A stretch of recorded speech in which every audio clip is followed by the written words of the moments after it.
कल पीडीएम का एक अहम इजलास हुआ है, मगर पीडीएम हुकूमत मुखालिफ एहतजाजी मुहिम शुरू करने और कोई हतमी प्लान देने में नाकाम रही है, क्योंकि पीडीएम के सरबराह मौलाना फजलुर रहमान साहब ने इत्तेहादी जमातों के सरबराहों के इजलास की सदारत करने के बाद ये ऐलान किया कि वो 6 दिसंबर को दोबारा इजलास करेंगे, जिसके बाद वो एक हतमी पॉलिसी बनाएंगे और इंतहाई अहम फैसलों का ऐलान भी किया जाएगा। अच्छा, दूसरी जानिब पाकिस्तान तहरीक इंसाफ के रहनुमा ये कहते हैं कि अपोजिशन इत्तेहाद पीडीएम के जलसों की तीसरी लहर भी बुरी तरह से नाकाम रही और तमाम जमातें मिलकर भी पीटीआई जलसे के 10% तक भी लोग इकट्ठे नहीं कर सकी है। उन्होंने मजीद ये कहा कि पीडीएम नाकाम और ईवीएम कामयाब हुआ है। हिज़्ब इख्तिलाफ को तामीरी अपोजिशन की तरफ आना होगा। पीडीएम के अगले इजलास में क्या फ़ैसले मुतवक्के हैं, इस पर बात हम मौजूद मेहमान मौजूद हैं। सेनेटर कामरान मुर्तज़ा साहब, सीनियर रहनुमा JUIFA और सीनियर एंकर पर्सन और तजियाकार बोल न्यूज़ उसामा गाजी, आप दोनों का बहुत शुक्रिया ज्वाइन करने के लिए। कामरान साहब, पहले मैं आपकी तरफ आना चाहूँगी। पीडीएम की जमातों में अब तक किस बात पर सबसे ज़्यादा इत्तेफाक पाया जाता है, असम्बली से इस्तीफ़े देने पर या फिर लॉन्ग मार्च करने पर?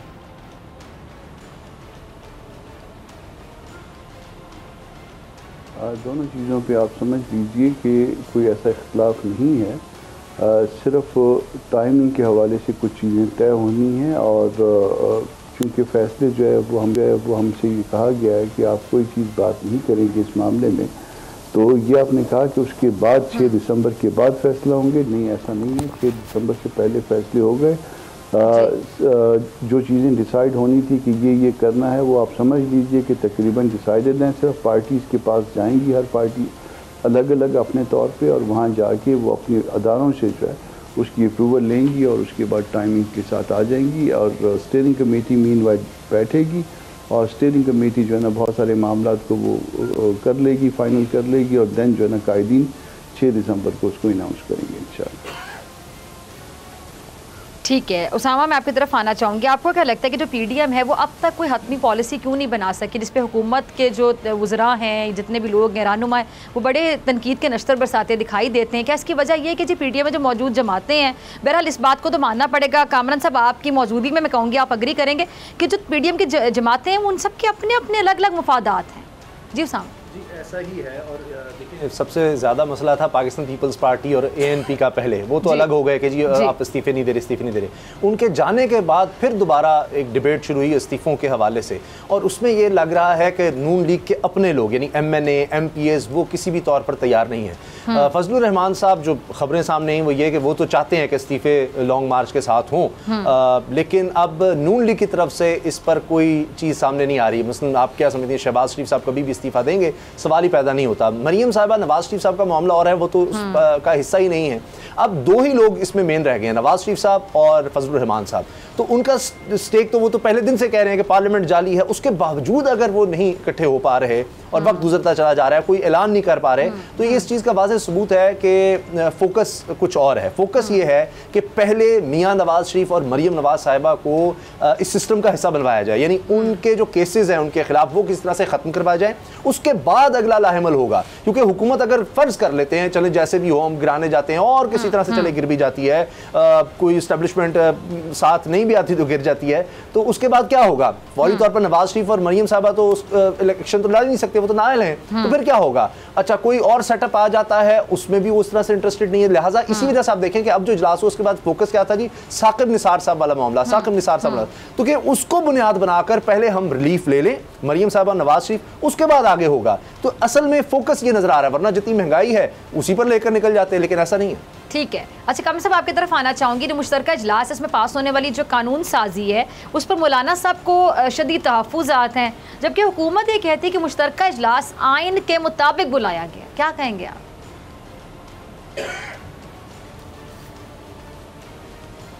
उसमें 1-2 चीज़ें पहले इससे क्लियर कर दूँ, फिर उसके बाद कानून साजी पे आ जाते हैं। आपने कहा कि हर पार्टी का मफाद, उसामा ने कहा कि हर पार्टी का मफाद अलग है। इसको थोड़ा सा हम इसको जो है ना इसको रीफ्रेज कर लेते हैं इस सेंटेंस को कि हर पार्टी का प्रोग्राम अलग है। मफाद की बजाय मफाद की मेरे ख्याल मुनासिब लफ्ज़ ना होगा। हर पार्टी का अपना अपना प्रोग्राम है और ज़ाहिर है वो अपने अपने प्रोग्राम के दायरे में आगे बढ़ना चाह रहे हैं। ठीक है जी। अब उसके बाद जो है ना वो कानून साजी की बात आपने की है। कानून साजी देखिए, एक दिन में ये मेरे पास इस वक्त एजेंडा रखा है, जो इनिशियल जो एजेंडा था उसका, उसमें आप देखिएगा उसमें 60 आइटम थे, 60 को 2 पे डिवाइड कर दीजिए तो 30 हो जाएगा। फिर उसके बाद जो है ना एडिशनल भी आ गया, यानी सप्लीमेंट्री एजेंडा भी आ गया, तो तकरीबन जो है ना 33-34 बिल जो है ना वो उन्होंने निकलवाए हैं। अच्छा, इसमें ऐसा है कि एक हाउस की तरफ से अगर फ़र्ज़ कर लीजिए कि एक हाउस ने पास किया है और दूसरे हाउस ने रिजेक्ट कर दिया है, या उसमें अमेंडमेंट्स जो है ना वो उन्होंने प्रपोज़ किए, तो आपने देखा कि इसमें किसी एक अमेंडमेंट को या किसी एक बिल पे या दूसरे हाउस ने जो कुछ भी उसमें कहा था, उसमें कहीं भी कोई डिबेट नहीं हुई है, कोई उसको कंसिडर ही नहीं किया गया। तो एक हाउस जो है ना वो फेडरेशन को जो है ना वो रिप्रेजेंट कर रहा है आपका, एक हाउस जो है ना वो आपकी पॉपुलेशन को रिप्रेजेंट कर रहा है। यानी जो चीज़ जिस हाउस ने इस फेडरेशन को रिप्रेजेंट किया था, उसको आपने आउट राइटली 2 मिनट में जो है ना फारिग कर लिया। तो इसकी इम्प्लीकेशंस जो है ना वो समझने की ज़रूरत है। ये पाकिस्तान जो है ना वो 4 इकाइयों पे, फिल वक्त 4 इकाइयों पे, और उसके बाद अगर फ़र्ज़ कर लीजिए आज़ाद कश्मीर वाला या कश्मीर वाला इशू या बल्तिस्तान वाला, तो वो इस वक्त जो है ना वो 4 इकाइयों पे आप इसको मुश्तमिल समझिए। मगर वो जो 4 इकाइयों पे मुश्तमिल हाउस है, उसने या तो उसमें अमेंडमेंट्स तजवीज़ की थी, या उसको रिजेक्ट किया था, या किसी न किसी तरह से उसमें कुछ ना कुछ जो है ना या ऐड किया है या डिलीट किया है। तो उसमें जब हम जॉइंट सिटिंग में बैठे हैं, कहीं पे किसी एक ने किसी चीज़ को जो है ना वो एग्जामिन किया है, किसी शख्स ने भी, वो जिस तरह से वो क्लाशनकोफ से फायरिंग की जाती है, उस तरह से बाबर अवान साहब जो है ना जल्दी पढ़ लेते थे और उसके बाद जल्दी में। तो अगर इस तरह से कानून साजी होनी है तो ये दस्तूर की मंशा के ख़िलाफ़ है। दस्तूर आपका, उसके दो हाउसेज हैं, दोनों हाउसेज जो है ना वो साथ हैं, मासवाए जो है ना ये मनी बिल के या कुछ, मतलब जैसे प्राइम मिनिस्टर जो है ना वो एक हाउस से नहीं आ सकता और दूसरे से आ सकता है, तो मासवाए जो है ना वो चंद बातों के, बाकी रिमेनिंग जो है ना वो आपने उस हाउस को इक्वल किया हुआ है, या बल्कि एक हाउस को तो कंसेप्चुअली जो है ना आप उसको अपर हाउस कहते हैं। मगर अपर हाउस के साथ आपने क्या किया, वही जो आप बड़े भाई के साथ करते हैं, यानी वही हाल हमने किया जो हमने मशरकी पाकिस्तान का मुश्तरका पाकिस्तान में किया था, मुत्तहदा पाकिस्तान में किया था। तो अगर इसी तरह के मामलात करते रहेंगे तो इसके फिर नताइज भी जो ना खुदा न खास्ता उसी तरह के निकलते हैं। अच्छा उसामा, आपसे भी मैं इसी पे कमेंट चाहूँगी। जो कानून साजी के हवाले से मौलाना साहब को तहफ़्फ़ुज़ात है, लेकिन हुकूमती जो मौक़िफ़ आपके सामने है। अब इसमें देखिए कि कामरान मुर्तज़ा साहब ज़ाहिर है एक बड़े आइनी और कानूनी माहिर हैं, और उनका अपना एक नुक्ता नज़र है, लेकिन अपोजिशन ने खुद ही कहा था कि जी हम इसको अब लेकर जाएंगे अदालत में, सुप्रीम कोर्ट में ज़ाहिर लेकर जाएंगे। तो मुझे नहीं पता कि अब तक इस पर क्या डिसीजन हुआ है। ये सिर्फ स्टेटमेंट्स ही आई थी, बयानात की हद तक था, उसमें तो अब सारे मुत्तफ़िक़ हैं, पीपल्स पार्टी भी है, PDM भी है, नून लीग, फजल रहमान साहब, जितनी भी जमातें हैं वो सब इस पर मुत्तफ़िक़ हैं। तो पता नहीं है कब जाएंगे, इनके पास फोरम है, मौजूद है, उन्होंने पहले कहा था हम लेकर जाएंगे, तो वो ले जाएँ, और वहाँ पर अगर ये गलत तरीके से हुआ है तो बिल्कुल उस पर सुप्रीम कोर्ट रिलीफ दे देगी, उसके कहे कि जी ये कानून साजी गलत है। लेकिन ये कोई शायद पहली दफ़ा नहीं हुआ, ना तो इस दौर में ना इससे पहले, कि जी जॉइंट सेशन बुलाया गया हो। ये माजी में भी रहा है, और आइन में चूँकि इसकी गुंजाइश है कि जब आप किसी एक हाउस से पास नहीं करवा पा रहे तो फिर जनाब मसला है, ऑर्डिनेंस पे ऑर्डिनेंस ये हुकूमत ला रही है, और फिर उसको जॉइंट सेशन बुला के जी वो मेजॉरिटी से गवर्नमेंट ने पास करवा लिया। अब अगर इसमें कुछ गलत है तो माजी में भी हुकूमतें करती रही हैं, ये हुकूमत भी कर रही है, सुप्रीम कोर्ट का फोरम मौजूद है, वहाँ पर ले जाएँ। लेकिन मुझे लगता है कि शायद लग रहा है या इनको भी बताया जा रहा होगा कि जी ये काम मुश्किल हो जाएगा, शायद इसी वजह से डिले करें, वरना तो अब तक सारा मामला ले जाया जा चुका होता सुप्रीम कोर्ट में, अगर इतना ही सीधा है मामला कि जी इतनी ही खिलाफ वर्जी कर दी गई है आइन और कानून की। ठीक है, अच्छा अब ये मामला भी ज़रा सीधा नहीं दिखाई दे रहा। कामना साहब आपसे समझने की कोशिश करूंगी, फिर ये सवाल लेकर उसामा आपकी तरफ आऊँगी। कुछ तजिया निगारों का ये कहना है कि जी PDM में जो मौलाना साहब और नवाज शरीफ साहब, इनमें जो नवाज लीग में इस बात पे इख्तिलाफ है कि जी नवाज शरीफ साहब वापस आएँ और खुलकर मुकाबला करें, और सिर्फ फजल रहमान साहब को एस्टेब्लिशमेंट के खिलाफ इस्तेमाल ना किया जाए। तो कामरान साहब ये बात बिल्कुल सही है। वैसे अगर इस तरह का मुतालबा किया जा रहा है तो मेरे ख्याल से गलत मुतालबा तो नहीं है, आना चाहिए नवाज साहब को वापस। जी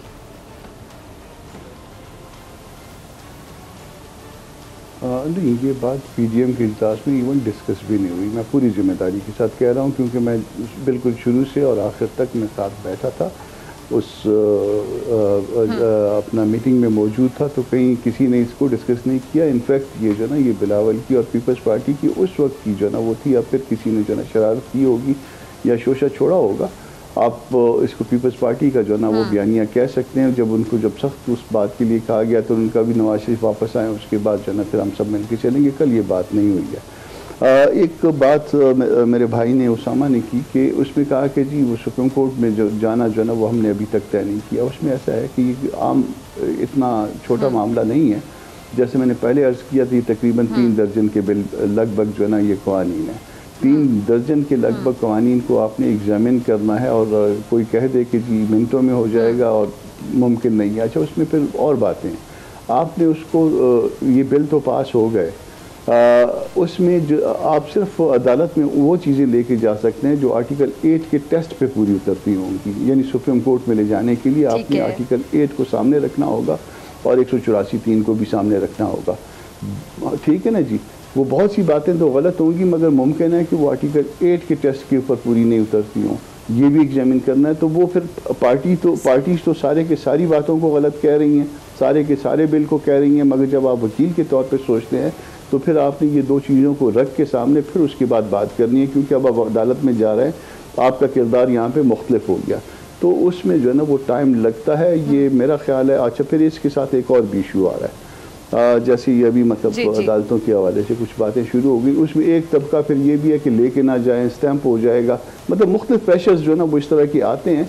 हालांकि हम अदालत में ले जाने के हामी हैं और उसमें वो चीज़ों को वो कोशिश कर रहे हैं कि वो मामले जो है ना आइडेंटिफाई कर लें जहाँ पे जो है ना वो बात हो सकती है, या ये भी सोच रहे हैं कि सुप्रीम कोर्ट मतलब बहुत सी बातें हमारी सियासी तो हैं मगर वो आर्टिकल 8 के उसके ऊपर जो है ना वो शायद पूरी ना उतर रही हो, तो सुप्रीम कोर्ट बार पहले चले जाए, क्योंकि वो प्योर जो है ना वो कानूनी बात करेगी। हमारी कानूनी के साथ साथ सियासी बात भी शायद उसमें शामिल हो जाएगी। जिस तरह से मैं कहता हूँ कि एक हाउस जो है वो वफाक को रिप्रेजेंट करता है और वफाक को उसमें नज़रअंदाज किया गया।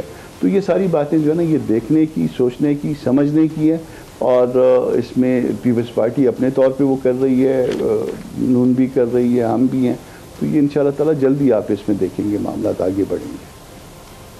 ठीक है उसामा, मैं आपकी तरफ भी यही सवाल लेकर आना चाहूँगी कि यह वाकई ऐसी कोई बात नहीं है, और जब अक्सर पूछा जाता है तो फिर कहा जाता है नहीं ऐसी बात नहीं है, तो फिर जो बात नहीं होती वो निकलती कहाँ से है? अच्छा, अब देखें होता यह है कि एक ऑफिशियल स्टेटमेंट होती है, जिस तरह कामरान साहब जो कह रहे हैं, ठीक है, एक वहाँ पर जो बातें होती हैं कोई ना कोई बाहर बता देता है। जिस तरह फजलुर रहमान साहब नाराज़ तो हैं कि मुझे ही लगाया हुआ आगे, यानी जितनी स्ट्रीट पावर इस्तेमाल करनी है फजलुर रहमान साहब ही रखे हुए हैं इसके काम के लिए कि जनाब वही लेकर आएंगे बच्चों को दीगर जगहों से। कितना किया अब तक नून लीग ने, आप देख लीजिए कितनी बाकी पार्टीज की पार्टिसिपेशन कितनी है, वो तो आप देख लेना।